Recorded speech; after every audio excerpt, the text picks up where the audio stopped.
Australia, Canada.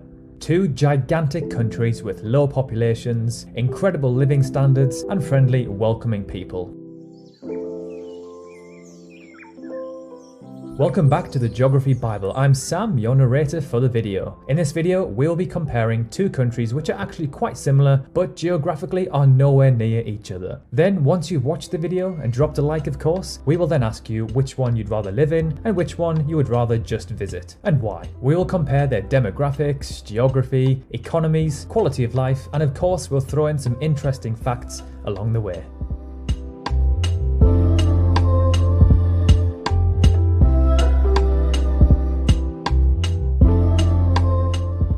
So let's begin by looking at their key demographics, starting off with their populations. So out of the two, Canada is more populated, with around 37.7 million people, making them the 39th most populous nation on Earth, behind Poland and above Morocco. Fun fact, there are more people living in Greater Tokyo than there are in the entirety of Canada. Think about that. A city in the world has a higher population than the second biggest country on the planet. Wow. Australia is the 55th most populated country in the world, with roughly 25.5 million people, putting them above Niger and below North Korea. Now that we know their populations, let's look at their population densities. This one is incredibly close and mind-blowing. So with 3.92 people per kilometre squared, Canada is technically more densely populated, making them the 8th lowest densely populated country in the world. Then we have Australia, with 3 people per kilometre squared, making them the 5th lowest densely populated country in the world. Again, this next one is unbelievably close. Their life expectancy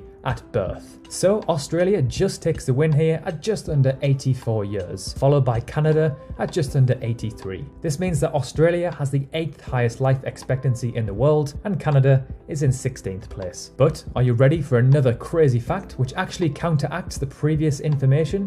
Which country in the world do you think has the highest cancer rates? I'll give you a clue. It's a country with lots of sun and generally quite a pale skin population.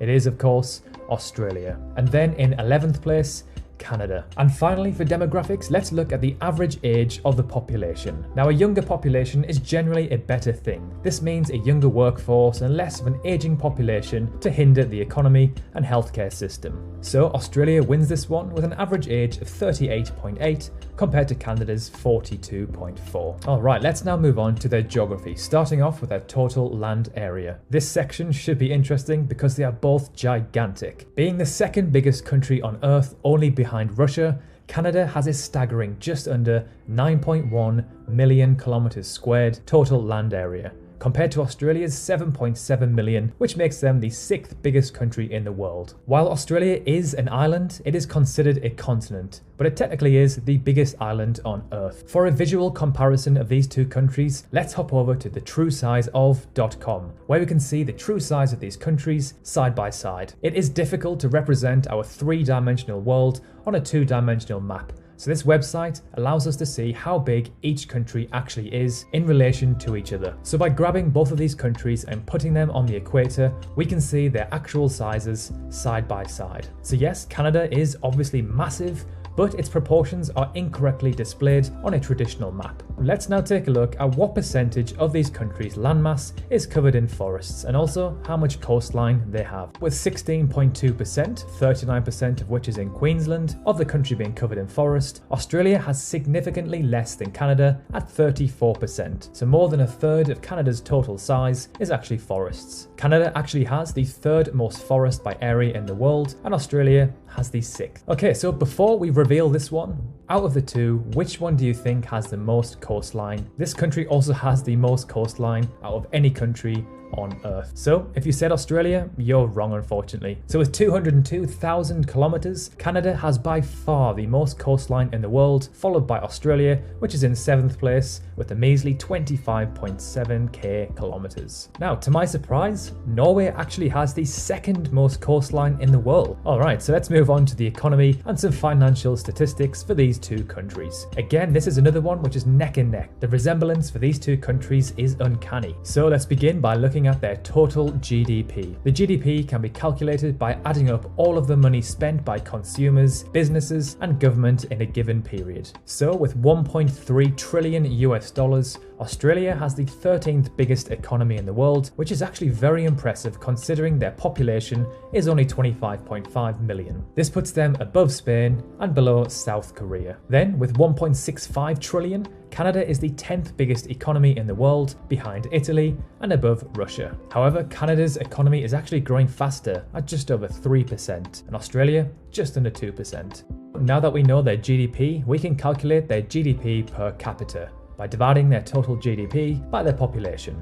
Australia actually takes the win here, with around 55,000 US dollars per person, compared to Canada's 46,200. So the personal wealth of the average Aussie is around $9,000 more than the average Canadian. However, Australia is the 16th most expensive country to live in the world, compared to Canada, which is in 24th place. So this probably balances the two nations out. And to end the economy section, let's have a look at some quick fire statistics. Both of these countries have identical education expenditures at 5.3%. Inflation is higher in Australia at 2% compared to Canada's 1.6%, and Canada has the 8th most billionaires in the world with 44, compared to 31 in Australia, which puts them in 12th place. And finally, let's end this section by looking at the Big Mac Index. No, seriously, this is a genuine thing. So buying a Big Mac in Canada will burn a bigger hole in your pocket compared to the land down under at $5.29 and $4.98 respectively. And to end the video, let's finish off with some quality of life statistics and facts, an area which both of these countries excel in my opinion. When I think of Canada and Australia, I think of high wages, good education, and great living standards in general. Of course, they are both not perfect, and they do, of course, have poverty in certain areas. Let's start off by looking at a not so great statistic for these two countries, to which they are neck and neck, their obesity rates.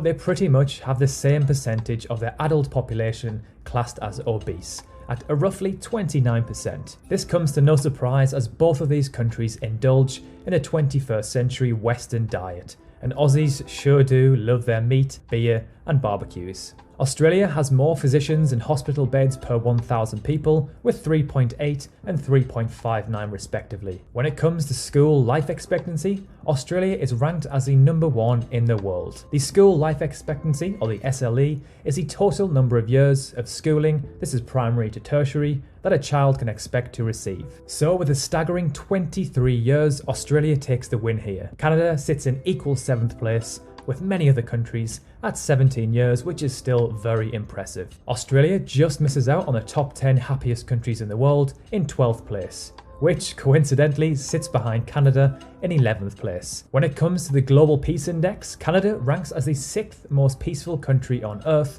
compared to Australia in 13th place. However, when it comes to corruption, Australia does make the top 10 compared to Canada, who are in 16th place. And finally, the last one, let's compare their military strength ranking. And to no surprise, these two countries are neck and neck again, with Australia having the 19th strongest military in the world compared to Canada, who are in 21st place. So now it's your turn. Let us know in the comments below which one you would live in and which one you would just visit and why. We can't wait to read your comments. And while you're there, let us know which cities or countries we should do next. Personally, I would live in Australia because I'm a summer baby who loves the ocean, and I'd visit Canada for sure.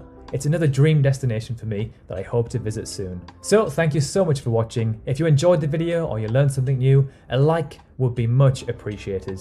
And if you love this sort of content, consider dropping a sub. We've got plenty more to come. Thanks again for watching, and we'll see you in the next one.